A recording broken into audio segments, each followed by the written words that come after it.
in the past, present, or even future, I will see you there. Goodbye.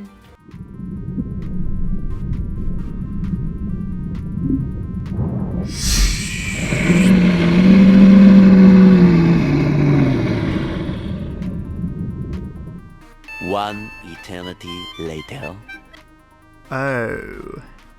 Okay. Yes, it has been 2 years. Almost 2 years since the last main Pokésaur episode. I literally don't know what to say. I'm so sorry. Anyway, yeah, this video is finally up. I'm finally doing this. Oh man, it's such a relief. Anyway, hello everybody. My name is Chris, and welcome to Pokésaur episode 3. Oh my gosh, it's so good to hear that after all that time. But yes, I had to let an artist go just so I can actually get this video done. But don't worry, they're not banned or anything like that. They've just been holding everything back. I said enough about it anyway in the mini episodes. If you want to know what happened, just check those out, please. In this video, there'll be 2 brand new artists for the series, an artist from a previous episode, and an artist from the mini-series, which makes a really interesting change. For those new to this series, by the way, welcome. Each video features 5 artists, including myself, and we each create a fan-made Pokemon based off 5 dinosaurs, having one each. Also, for anyone who just watched episode 2 and have just jumped to this video, as you can see from me, there's going to be quite a lot of changes since then. Anyway, please stay tuned for the end of the video for a few major announcements. And yes, let's get this started, shall we? 2 years too late.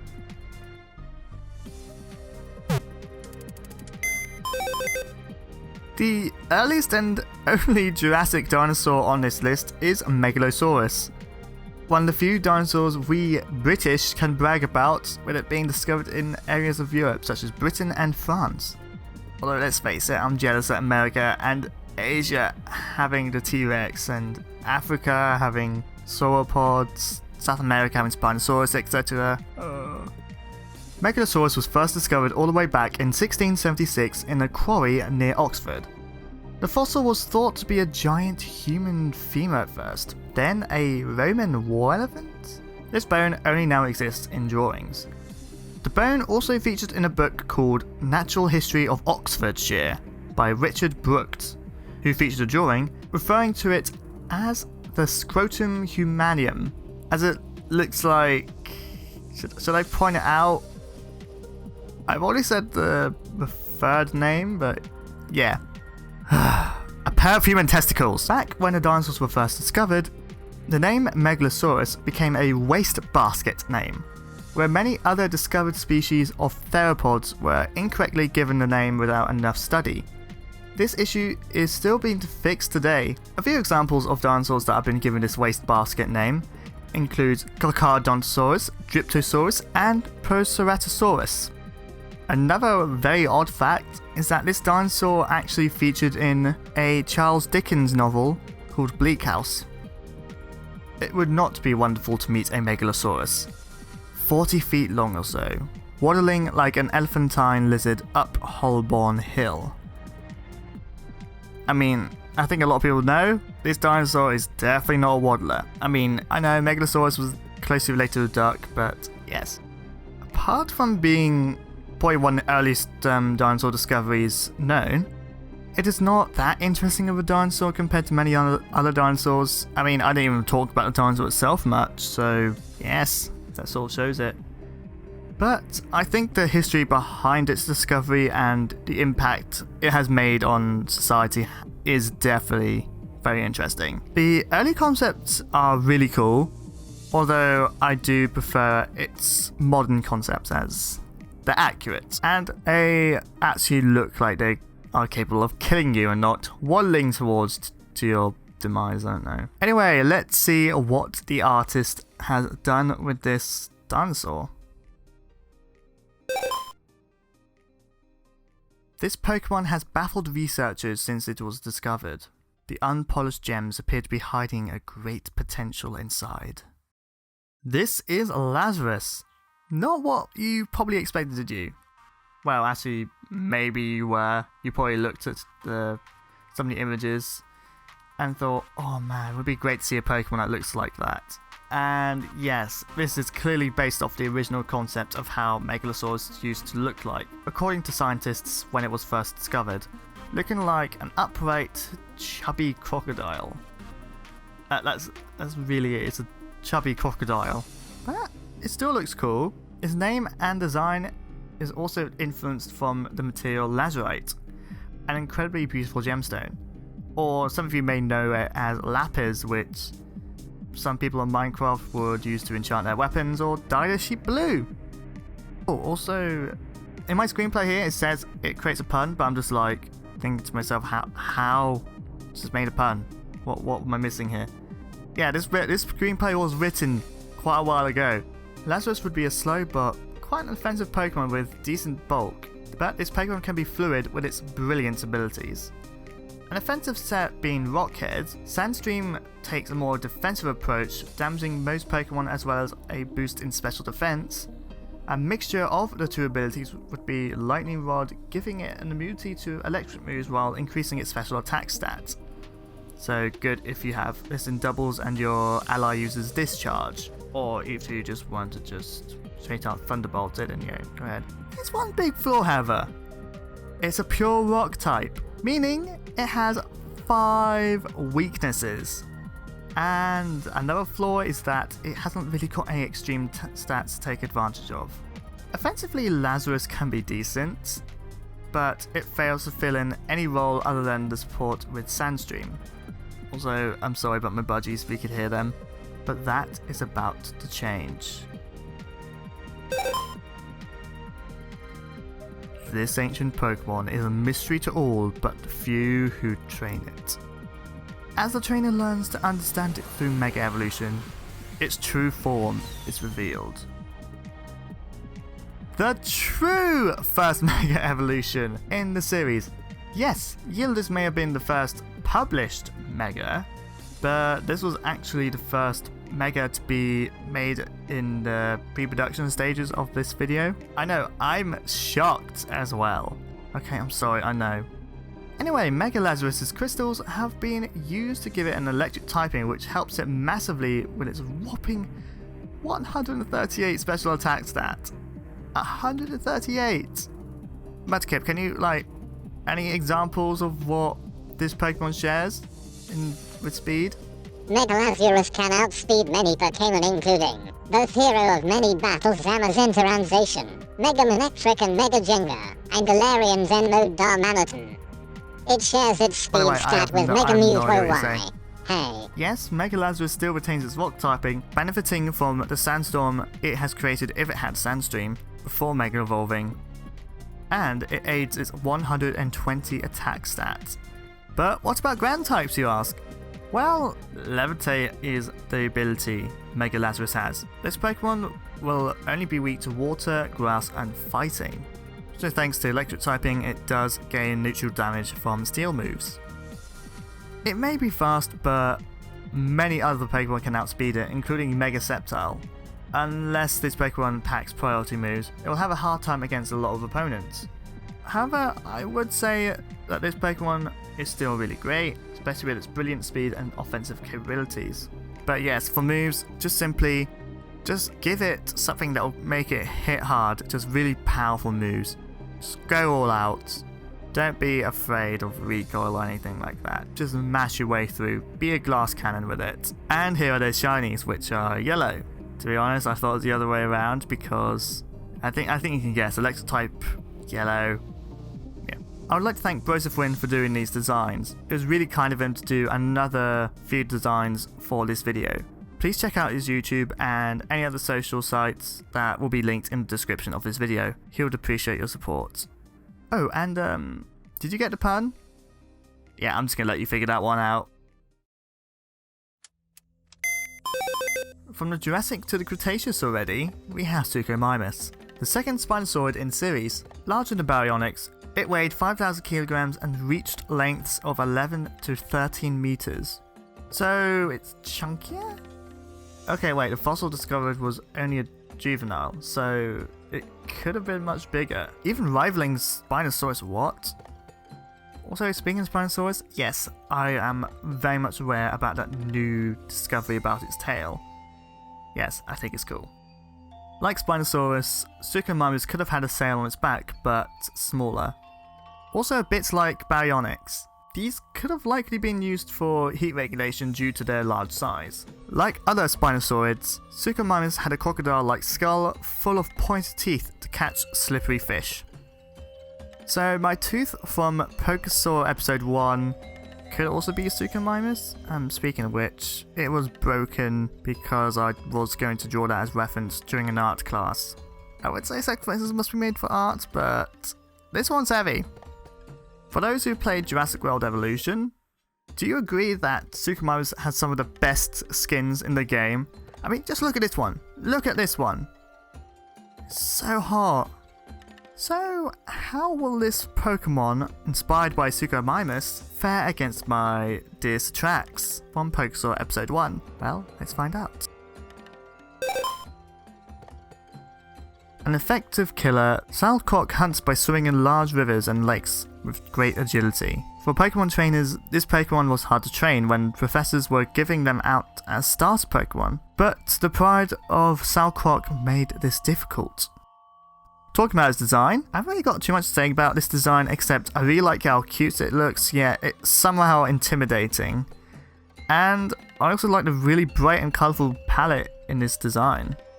As you may have guessed, some of you may know, some of you may not, I'm not going to be covering this Pokemon's battle potential very much, as I want to save time and I want to put more focus on the fully evolved Pokemon. Unless of course someone says, oh, what if this can happen or something, I have no idea. I mean, I just learned the other day that Galarian Corsola has really good defensive potential.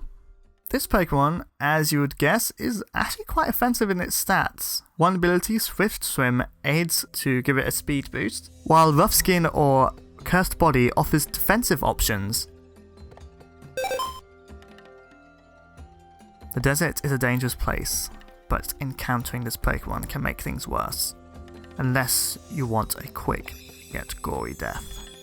Surapagos are difficult to tame for all except the most experienced trainers. They once served as transport by people in ancient times, and so were praised as gods. Can I just say first that this Pokemon is absolutely gorgeous, and strongly represents the Egyptian Nile god Sorbeck, as well as Egyptian ships.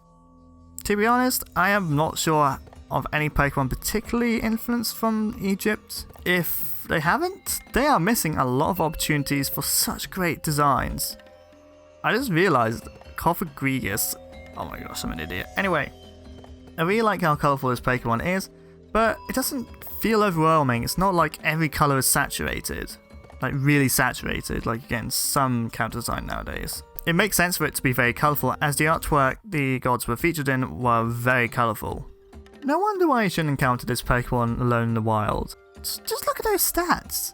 Would you rather have a refreshing drowning or a succulent flesh tearing? Because you'll have great service either way. Of all abilities, I do recommend Swift Swim as it really syncs up with its great offensive stats.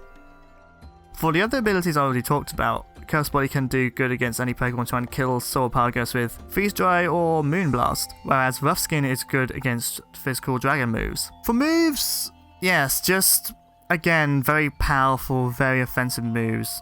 I like Aqua Jet. I think Aqua Jet would work for this thing. Having Dragon Dance, like both would just give it that bit of speed, give it the opportunity to move first, give it a little bit of move versatility, like having Dark Pulse, that'll make things interesting. Having Metal Claw or Iron Tail be good against fairy types, and with dragons, obviously you want to use dragon moves.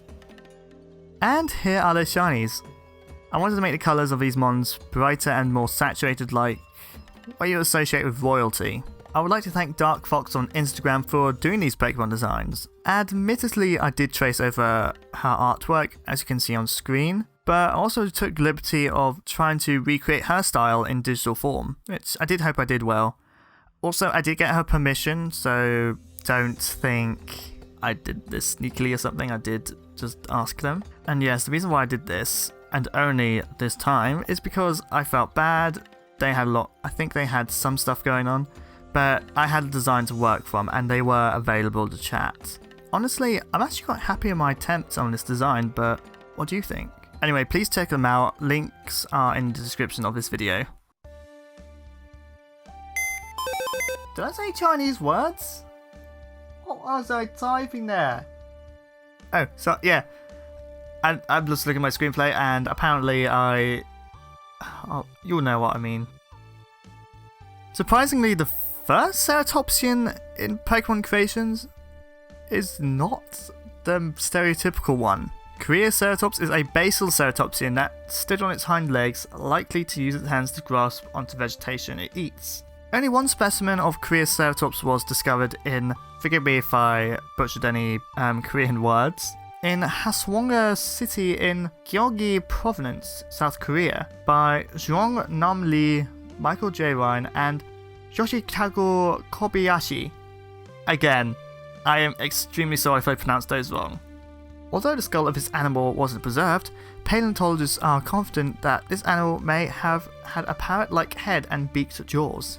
The weirder fact is that this animal was likely semi-aquatic, suggested by its paddle-like tail, although some paleontologists believe that this may have been used for display. Okay, this animal does sing the same genre of weird as Therizinosaurus, but more free-flowing. Shame it died out so soon.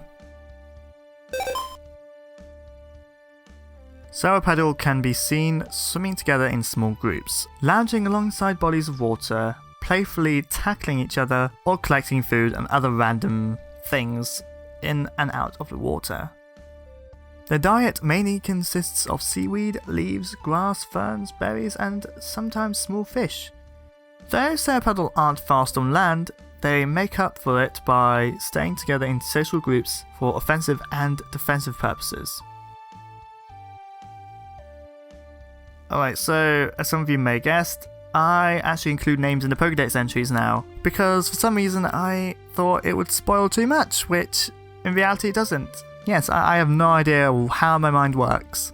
Okay, this is more creative than my Surapagos design on the bat. The water typing is fully expressed while still retaining dinosaur appearance of its design. For stats, this Pokemon has a relative bulk with aid of its typing, but this Pokemon uses those stats to be a bulky sweeper. Saying that, if you want a bit of speed, having a drizzle Pokemon like Pelipper helps activate its Swift Swim ability. Pickup is good if you want Pokemon to find items on your journey, but I recently found out that it's also good in battle as well. As I have clearly written out, I have no idea how to abstract that. Battle posters just seems really complex for ability I didn't think much of competitively. For those who don't like pickup, don't worry, it will be useful when you evolve it. Cerashore are solitary brooding beasts that chase off all creatures or humans that dare invade a territory.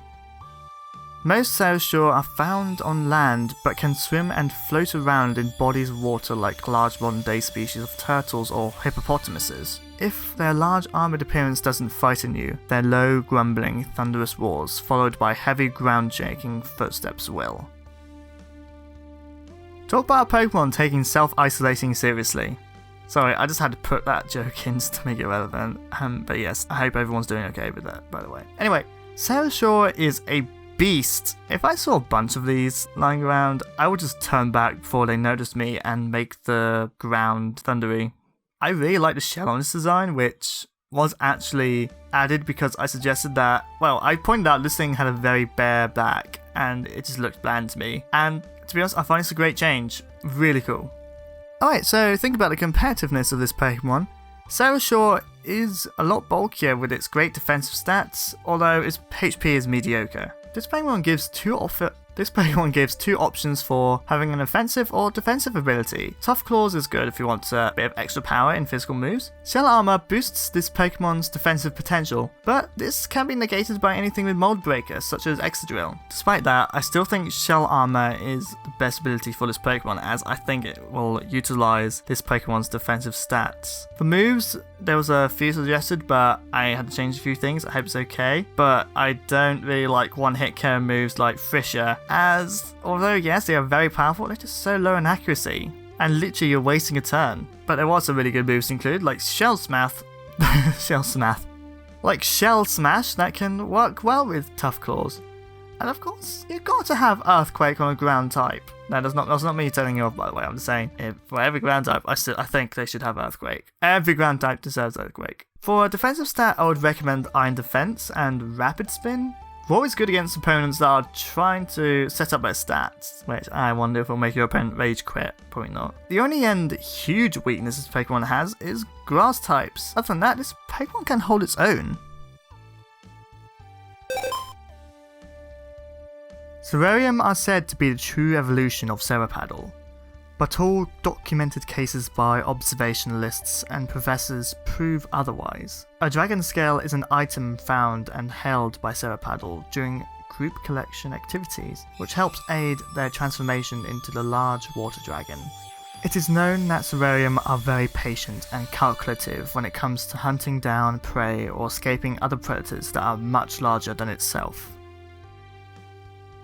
What's this? A separate evolution? I mean, that's very unexpected, but very welcomed in the series. If you didn't know, I'm actually really happy that something like this came around sooner rather than later. If dinosaurs were to evolve into water-dwelling animals, I really hope something like this would have to come out at some point. A dragon sea dinosaur is just about best concept you could come up with, and this does not hold back. Cerrium, the name sounded like an element to me, is the third water dragon type you would encounter. Apart from Salcroqe, there are two other Pokemon that have the dragon water typing. Kingdra, that you also have to obtain when evolving a Seadra with a dragon scale, and the Lord of Space, Palkia, a great typing that only has two weaknesses, Dragon and Fairy. This Pokemon is designed to hit hard and take punches efficiently. This Pokemon is the opposite to Cerashore, with better speed, attack, and special defense stats at the cost of physical defense. Again, this Pokemon has an offensive or defensive option for abilities. Rivalry is very situational but does offer a great boost in power. Multiscale covers this Pokemon's frailty by surviving any potential moves that could knock it out. You can use a variety of moves on this set. I would recommend Dragon Dancing if you have the Multiscale ability to hit back with an Aqua Tail or a Breaking Swipe. I don't know what to say about Rivalry. I just suggest any powerful move. I'm not too sure. I would like to give a big thank you to Alphonse118 for doing these designs, doing the research, and being the first to take this up when I needed it. Please check him out. This video would not have been made without him. I mean, technically everyone, but you know. Basically, this wouldn't have continued if he didn't take up the spot. Thank you. Alright. Let's take it up a notch. And by that, I mean by a lot of height and a lot of weight. Because this dinosaur is Argentinosaurus, the giant of Argentina. Discovered in 1988 by a Patagonian sheep farmer named, forgive me for butchering the name, Guillermo Heredia. He first thought he found a petrified tree trunk, but later he called paleontologists from Carbon-Fun's Municipal Museum, who confirmed it to be a 1.5 meter tall shin bone of an Argentinosaurus. When the skeleton was excavated, it took 5 men to haul out a single vertebrae. Consider the fact that the weight of the dinosaur and how big the vertebrae can get, that's pretty heavy. Also, I don't know the exact weight of a vertebrae, I couldn't find any results on that. Like other sauropods, it ate vegetation up to 20 hours a day because vegetation didn't supply a lot of energy at the time, so it had to eat a lot to become as large as possible. Because it was designed to eat as much as possible by squeezing out as much as possible, it didn't need teeth to chew, making its skull lighter and taking up less energy to support, enabling it to grow even larger. For anyone who doesn't know how Argentinosaurus grinded up its food, they have little stones in their stomachs called gastroliths. Yep, these stones are what they swallowed up, so the stomach churns the leaves up really to try and squeeze out as much as possible. If there was anything to give respect to Argentinosaurus, it's just its size, and it was brilliantly adapted to do so. I personally think that Argentina should be very proud of having Argentinosaurus as their native dinosaur. That's just how much I love this guy. Although, if anyone knows any better Argentina dinosaurs, then please let me know. Also, when I think of the fact of the sheep farmer, I just think of Brachiosaurus from Pokésaur episode 1. Anyway, how would this dinosaur be made into a Pokemon? You know the drill, let's find out. Due to their sheer size, scientists had discovered the fossilized remains of unhatched sandile in the desert environment this Pokemon carries on its back. When itself perishes, it will disintegrate into sand. This is the first pseudo-legendary in the series, because this was done way before Plesiosaur. Because this was done well before Plesiosaur. Cactitan is the name of this Pokemon. So the artist told me that Cactitan's design was inspired by Cardon. I'll put a text on the screen here. An Argentine mythological creature that was a giant cactus. Although when I googled it, it was just a cactus. I can imagine this Pokemon almost being a myth, as only those who see it are lost in deserts, but is a sight to behold when you see it striding across the desert. And these Pokemon probably lived for a long time, say probably about 200 years? If so, then seeing one die is just as much of a rare sight, probably even rarer. For this Pokemon, I wanted it to be a good HP tank that also has good defensive stats. And if I remember correctly, the artist wanted to do this as well, so I am super happy that this was reality. To support this Pokemon's defense, this Pokemon has the abilities Rough Skin and Dry Skin, reflecting the cactus side of Cactitan. Rough Skin obviously shows the cacti side of Cactitan, boosting its physically defensive capabilities. Dry Skin, on the other hand, prioritizes its health. Sandstream gives this Pokemon a supporting role as well, being able to remove weather effect, and its massive weight also gives it an advantage for using certain moves like Heavy Slam for a boost in power, but this also makes it vulnerable to moves such as Heat Crash and Sky Drop. Although if I was to suggest any other move, having something like Leech Seed, Synthesis, yeah, actually with Synthesis, be careful if you have it with Dry Skin, because obviously you'll be taking damage from the sunlight, and it might be that really tricky situation where you get hit first, you synthesize, and then you get a bit of damage from the sun, and then you get hit again, dead. That's my theory anyway, I don't know. I hope I pronounced his name right, but thank you to Magnavarnah for doing his design for this video. I will have to admit that I wasn't too fond of the first design he has sent me, but I'm not going to talk about that. However, I do prefer the new design much more. I would like to thank you for being very patient and understanding, and I hope this has been a bit of a dream come true. Anyway, please check him out on his social media sites, which you'll find in the description below.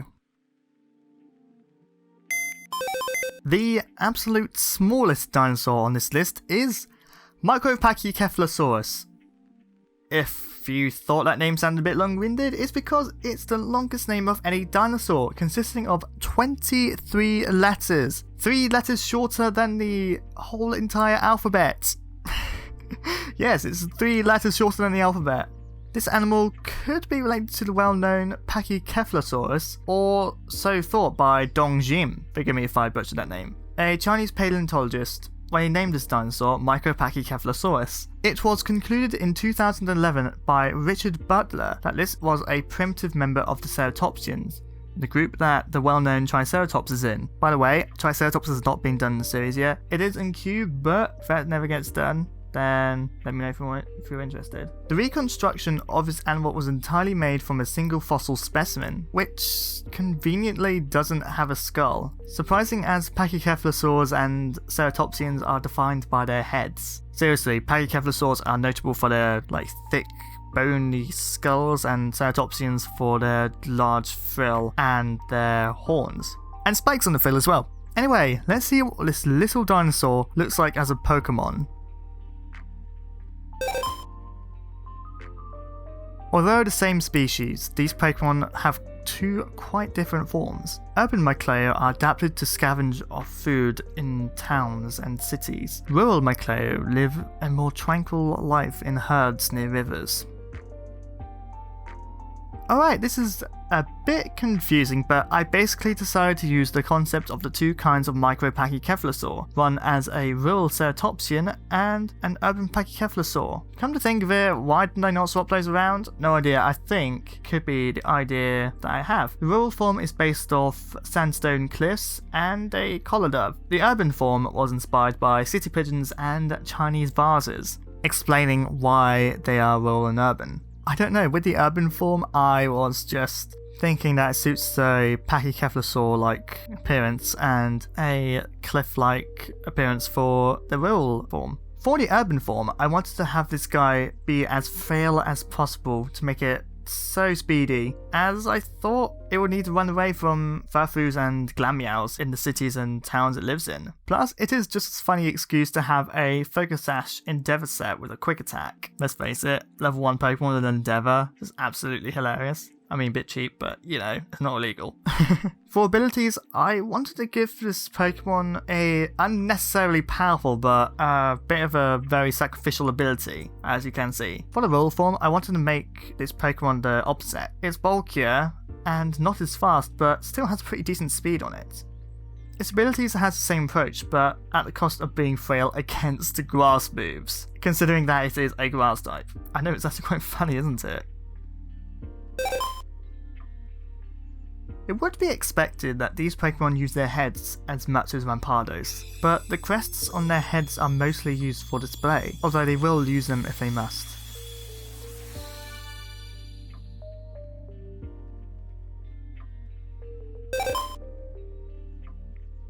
They may seem overly aggressive, but these Pokemon are very social creatures and are happy to socialise with people and other Pokemon. Saying this, they can become aggressive if they feel threatened, which is generally uncommon. Expanding upon my previous concept, I gave both Pokemon more personality in their designs, although, let's face it, they both look very grouchy. The berries on Micro-Ceratops and are inspired from the fact that Shandong Province is one of the biggest wine distributors in the world. Also researched, I could be wrong. Micro-pachycephalosaurus, I hope, is self-explanatory. For Micro-pachycephalosaurus, the first ability is the same, except it is more potent on both the primary and the secondary effects. For moves, I would consider this Pokemon a glass cannon and not be afraid of recoil damage with Head Smash. However, you can play it safe with moves like Zen Headbutt and Quick Attack. Counter is good with a Focus Sash as well. Micro-Ceratops and is bulkier and changes to a ground type, giving it an immunity to electric moves, although it is now weaker against ice moves. Its abilities again are the same as the previous stage, except for its hidden ability, which is more potent, but at a greater cost of being even weaker to grass moves. For moves, I recommend Leech Seed to help its longevity in battle, as well as having Pluck to steal your opponent's opportunity to recover or gain a stats boost. You can have recoil moves like Head Smash if you want, so you can get some damage in, which is easily patched by Leech Seed, or if you have a held berry.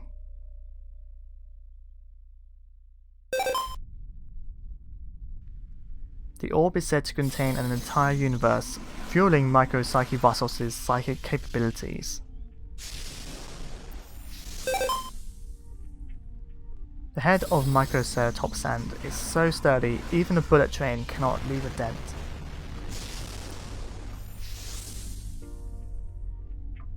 Oh man, I wanted to get this video very up to date as this video began production in 2018, but obviously was delayed. So, I thought to try G-Max forms.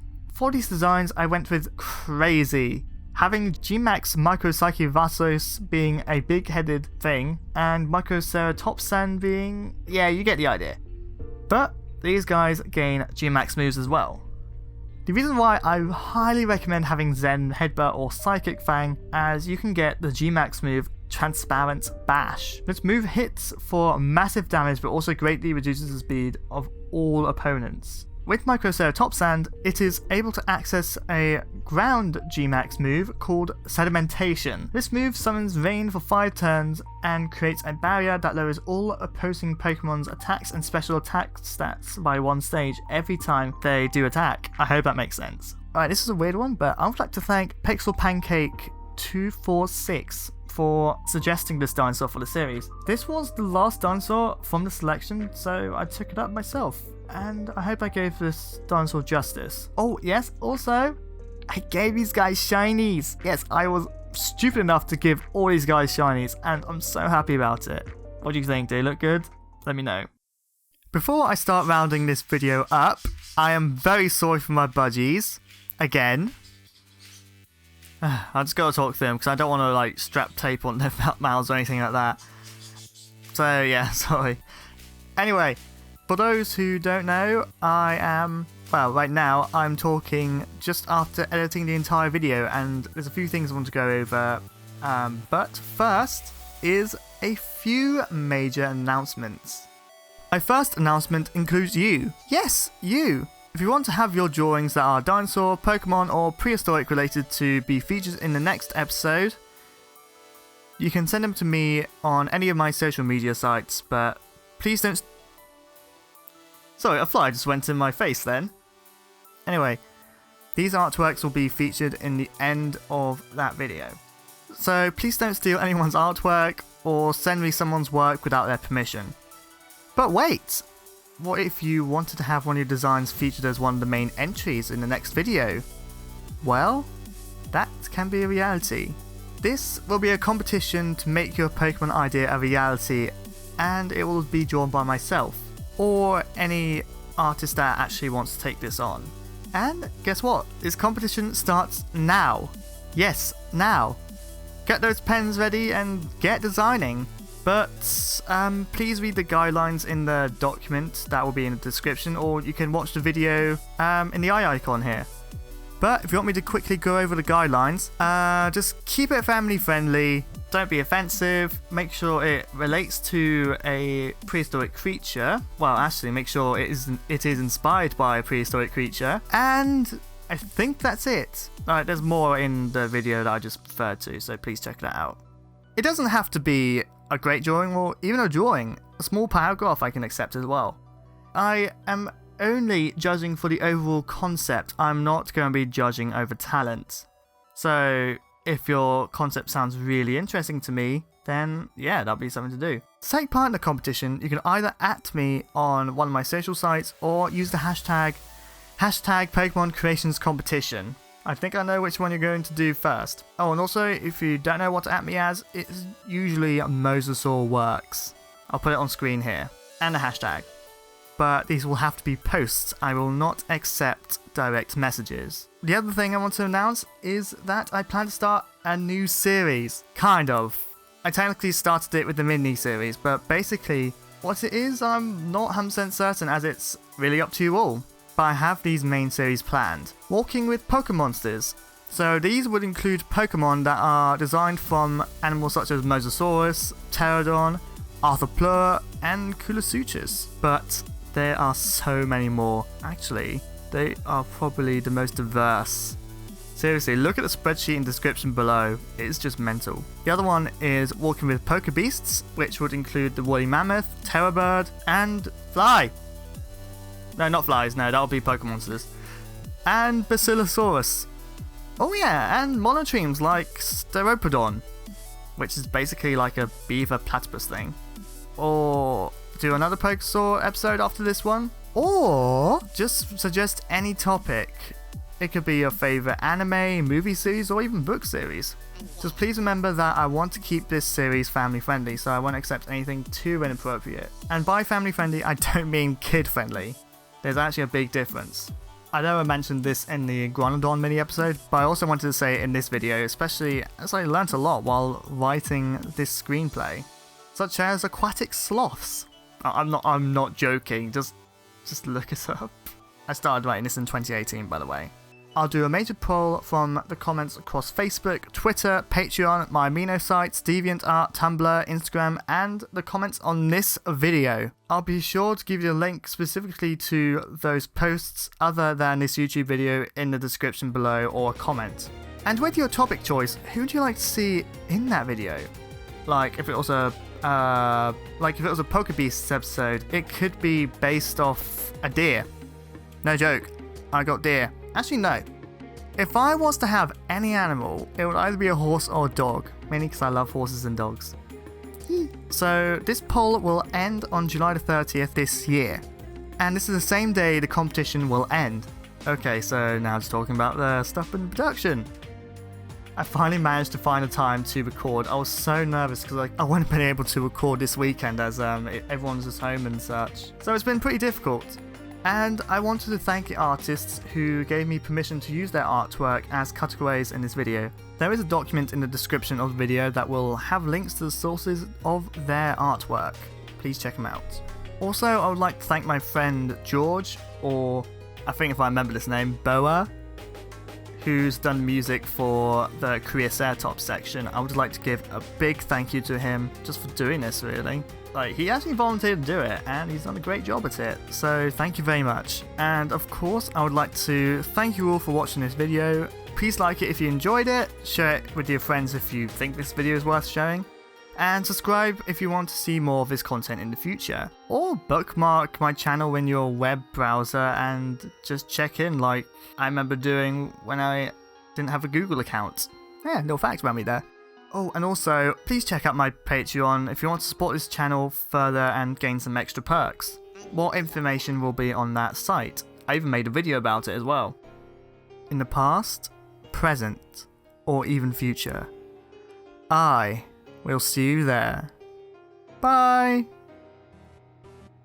What? Oh man!